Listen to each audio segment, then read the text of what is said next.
বন্ধুরা আজকে সকাল সকাল ঢাকুরিয়াতে এসেছি, আমি বাড়ি থেকে প্লেট নিয়েই এসেছি এই দাদার দোকানে, খাদ্যমন্ত্রী বাবাই দা। আরে বলছি বাড়ি থেকে থালা নিয়ে এসেছি তোমার দোকানে ভাইরাল ব্রেকফাস্ট খাবো বলে।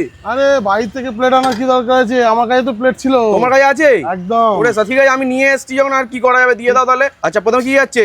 পরোটা দিলাম। ও দেবো লাচ্চা পরোটা নাকি? একদম। আচ্ছা সাথে এই যে স্যালাড দিলাম, ঘুগনি দিলাম। আচ্ছা ঘুগনি চলে গেল।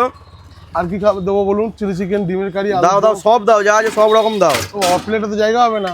জায়গা হবে না? সে কি এই সাবাস, এক পিস চিলি চিকেন দাও। এক piece তুমি এক কাজ করো, স্যালাডটা পরোটার উপরে দিয়ে দাও, তাহলে জায়গাটা হয়তো একটু হয়ে যাবে।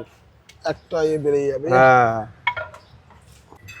ও রেয়াজি আলুর দম, তাই তো? সঙ্গে রইও একদম একদম কষা মানে কষা। এই ও কষা মানে একদম অথেন্টিক কষা, তাই তো? একদম শুয়ে দাও। একদম দিয়ে দিলাম।